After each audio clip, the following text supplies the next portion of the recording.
A very good morning, dear students, and I am Sachin Mundekil, Assistant Professor of English at New Horizon College, Kasturinagar, Bangalore. Today I would be dealing with the chapter 5 from Perceptions to prescribed by Bangalore University for BCom and BBA students, the English textbook, Homeless in the Global Village. The essay Homeless in the Global Village is written by the internationally reputed environmental activist Vandana Shiva. She is highly critical of the so-called development in the present day since a large number of people are displaced and spiritually and culturally uprooted. There are two kinds of homelessness which Vandana Shiva speaks about. The writer talks of two kinds of homelessness. One is imaginary and the other is physical homelessness. The transnational executive is an example of the imaginary homelessness since he is forced to spend his time in several countries due to the demands imposed by his work. The tribals who are uprooted from their soil are an example of physical homelessness. Then the next point that she would be bringing about in the essay is the cost of the temples of new religion and development. Vandana Shiva mentions dams, mines, energy plants, and military bases as the temples of his new religion. Another name given to this religion is development, and it is achieved at a very great cost. The cost is the destruction of nature and people's lives. The writer highlights the importance of preserving the sanctity of the soil in various reasons. For the tribals and the people of many cultures, the soil is a sacred bond which connects people to their culture and nature. Such people are also forcibly displaced through the terror to benefit the elite minority. In just 4 decades, around 15 million have been uprooted. Now, the question is the struggles against displacement.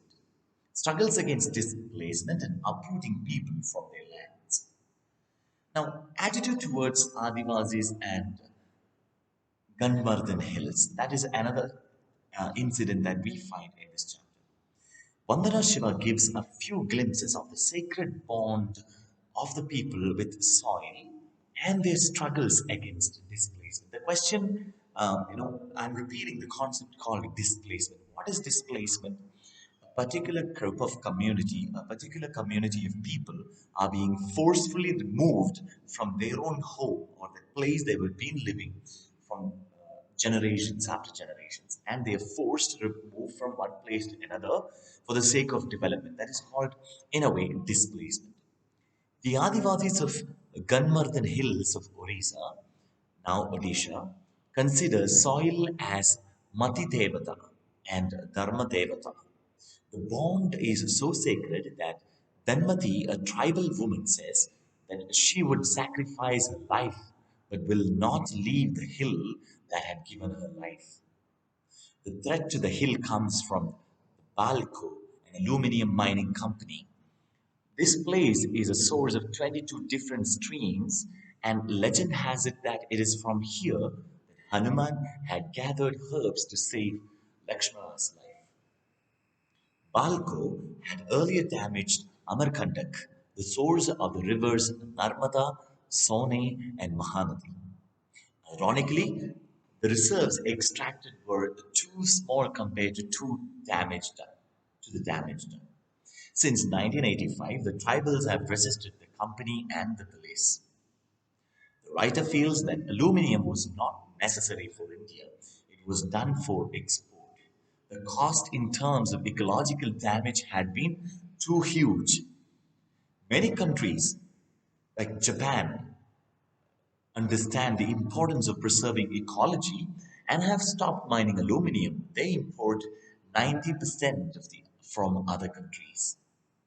Now she moves on to tells us about another incident from how they resisted displacement and how they resisted the the elite minority, the so-called elite minority. Another scene from Chota Nagpur, Chota Nagpur, or Chota Nagpur. In Chota Nagpur in Bihar, it is the same story. To mine coal and iron ore and build dams, nature is being destroyed.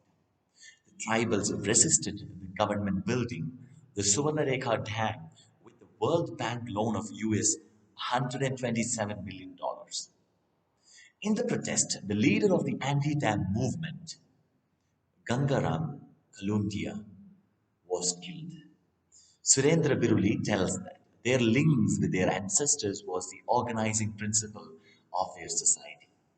Once the graves of their ancestors were flooded, they would lose all links with the sacred soil, culture, and philosophy of the land. So that is another incident from Chotanagpur where we find a very, very persistent and strong protest from a group of people who does not want to lose the connection and the link and the roots with the homeland where the ancestors were buried. Let's move on to another few of other incidents which Vandana Shiva brings in for us to understand how important is ecology and how human beings are ecologically rooted, which many of the modern civilization and urbanized people are not able to grasp.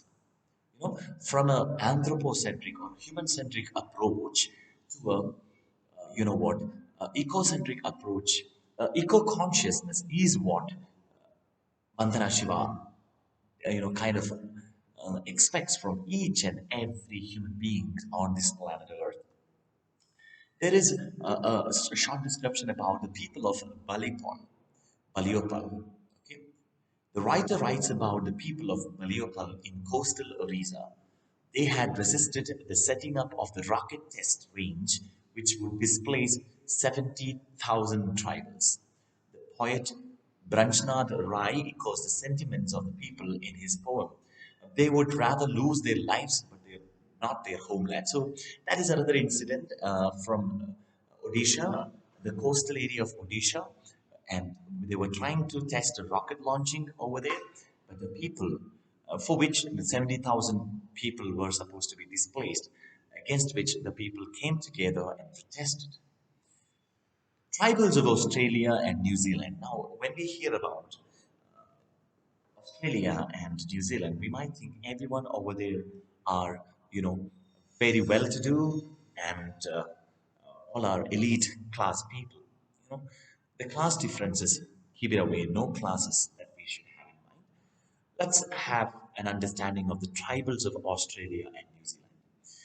This attitude of the Indian tribals is also reflected in the attitude of the tribals all of the world, including Australia and New Zealand.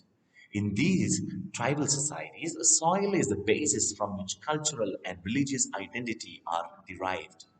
Besides the soil being the womb of biological life, it is also a source of cultural and spiritual life. Beautifully, beautifully summarized these kind of points. Very well. Recently, I happened to, get to know about my sister's one of the incidents which my sister shared with me. She's working in New Zealand and she's working in a hospital and as a nurse. She had to deal with all types of people in the hospital. And there is a Maorian tribe, the Maorian race, which is there in New Zealand, the tribe. And the specificities of this particular tribe, that if at all you cut the nails of these people, you shall not be wasting it without their permission. And if you want to touch the head of these people, you have to ask their permission. So, cultural nuances. I was very much fascinated by all these kind of little ideas that I got from Mauryan tribe. So, how tribals are, it's in the bracket, how tribals are closely knit and connected with their own homeland and the soil. That's the important. That is what Vandana Shiva is telling us. The international perception of how a tribe, a particular group of people is connected with the soil. And there is a short description about the Hill Maris tribe of Bastar. For the Hill Maris, tribe of Bastar, soil is Bhu. Srinagar, Shrinkar Bhu is the universe of plant, animal, and human life. Jugabhum is the space for village activities. Savyasachi, the village elder, opines or opinions that as long as the soil is considered sacred, abundance is ensured. Abundance is the key for social and natural regeneration. Therefore, it is important not to treat soil as a factor of production, but as sacred and inviolable. So, that is another kind of account that we receive regarding the importance of the soil, how soil is so sacred. So, Vandana Shiva, in conclusion, I would like to say, in this way, Vandana Shiva, the internationally acclaimed eco-critic, voices out the mindless destruction of ecology and environment, all in the name of development. All in the name of development. By illustrating the attitude of the tribals towards their homelands and soil, she shows how inadequate the understanding of the present day educated people are. It is the so called tribals who have the wisdom required to sustain life. Unfortunately, they are the main victims since, other than monetary returns and exploitation, no one cares for anything or anyone in the greedy, materialistic, and selfish, capitalist driven world. So, that is in a way the gist of this particular chapter. By the way, I have read this summary from Dr. Dr. Kalpana.